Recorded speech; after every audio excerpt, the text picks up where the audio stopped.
Hey, welcome everybody. Unit 3. We're almost halfway through the course.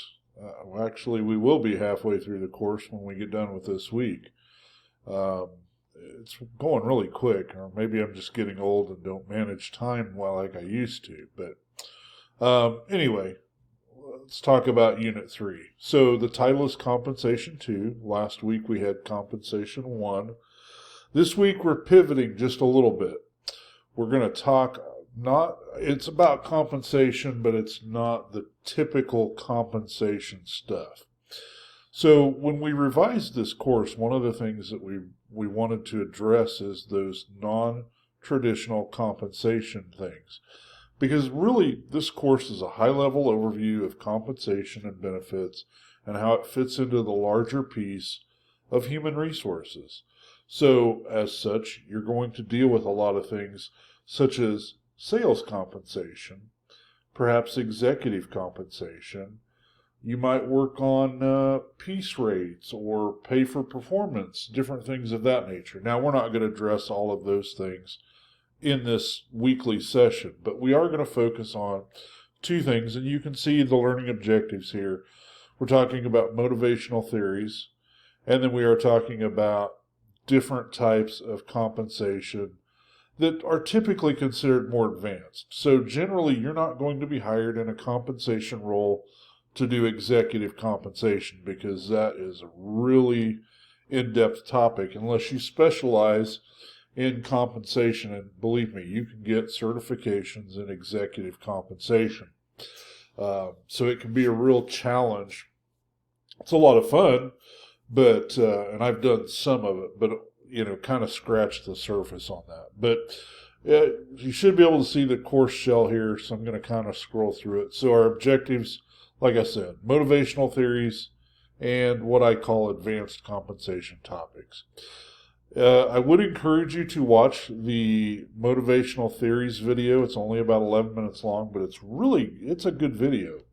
Matter of fact, if you find something of interest to you, click down in the comments, and he has a number of other videos that specialize, if you will, on particular motivational theories.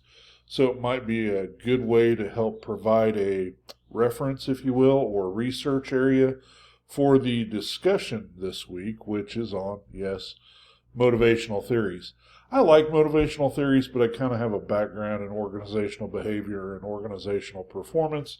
So to me, it's really cool, and it's kind of fun to see, you start interacting with folks and you go, oh, okay, so you're driven by intrinsic values, or wow, that guy certainly is only extrinsically motivated, or different things of that nature. Or, particularly as an HR leader, sometimes you'll be interacting with somebody and you'll be thinking about Maslow's, where are they at on that scale? And obviously if they are stuck down toward the bottom in security or just levels above that, you're not going to get those higher levels of engagement no matter how hard you try.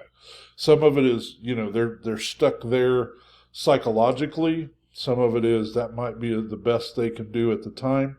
But, don't try and have an in-depth conversation when they're worried about, God, am I going to come home and the light bill's shut off tonight? So things to think about when we talk about motivation. And we'll discuss that predominantly in the discussion question as well. So I look forward to that. Unit 3, the assignment is a little bit different this week as well.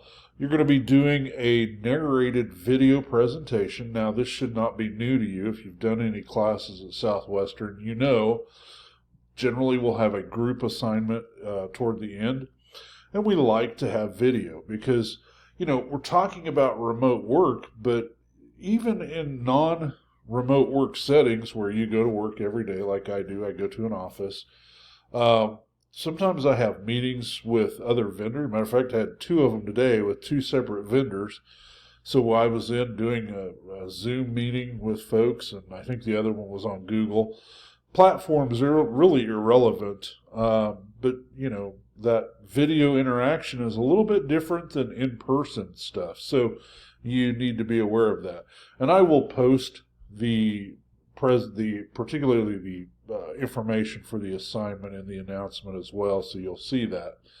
But so that's kind of the big high-level stuff, and we're going to talk about those just a little bit. Really, I hope you enjoy this week because it is kind of different. We talk about sales compensation. That's kind of the big thing that when we're not talking about motivation.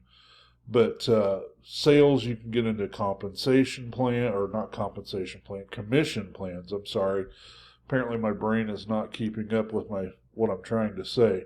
So commission plans. Matter of fact, we had to go do some furniture buying for work this afternoon, and I'm sure the gentleman was very happy to see us, particularly when we said, well, we need these 2 beds and we need this couch, and we're furnishing an apartment for some contract labor that we're bringing in, and we have to give them housing. Well, you can't just put them in an empty apartment, so we had to go buy furniture, and the salesman was working on commission, and I'm sure he went home and was very happy today because he probably got a big commission from the furniture sale. So the other ones,